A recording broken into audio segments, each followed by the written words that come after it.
তো আজকের আমার টপিক হচ্ছে আমরা ইনহেল এক্সেল কখন করব, বা মানে হচ্ছে ব্রিদ ইন ব্রিদ আউট কখন করব ডিউরিং ওয়ার্কআউট।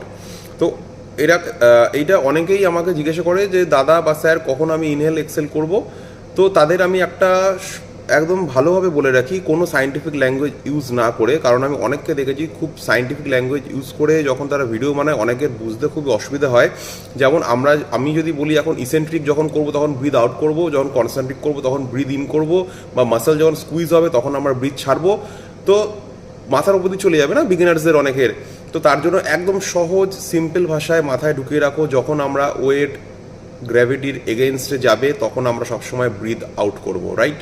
আর সেটা যে কোনো রকম ইকুইপমেন্টস হতে পারে। যেমন আমরা যদি ডাম্বেলে করি, যদি বাইসেপ করছি, বাইসেপ যখন আমরা এখানে আমাদের এলো মানে ওপরে এলো না ওয়েট, তখন ব্রিদ আউট। আবার যখন নিচে যাবো, এটা হতে পারে। বেঞ্চ প্রেস যখন করব, বেঞ্চ প্রেসও দেখবে যখন নিচে নামছি ওপরে ওঠার সময় ব্রিদ আউট, গ্র্যাভিটি এগেন্সে গেল, ব্রিদ আউট। তো এবারে বলবো মেশিনের ক্ষেত্রে, মেশিনও সেম হবে। যখন ধরো আমরা ল্যাট পুল ডাউন করি বা রোয়িং করি যে কোনো মেশিনে, তো তখন আমাদের মেশিনের ওয়েটকে ফলো করব।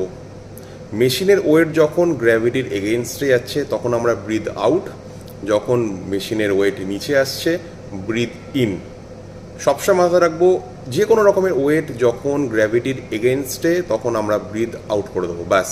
আর কোনো তোমাদের চিন্তা করতে হবে না বা কোনো ভাবতে হবে না। আর ব্রিদ ইন ব্রিদ আউট দু রকমের হতে পারে।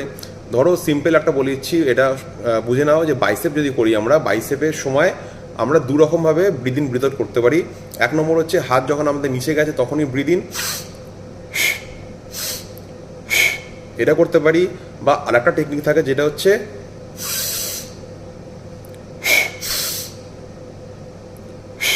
তো এই দুটো ব্রিদিং টেকনিকের মধ্যে তোমরা যে কোনো একটা টেকনিক তোমরা ইউজ করতে পারো, দুটোই সেম তোমাদের বেনিফিট দেবে। আর এই রকম সায়েন্টিফিক ভিডিও যদি তোমরা সহজ ভাষায় আরও পেতে চাও তাহলে সাবস্ক্রাইব করতে হবে। Thank you so much.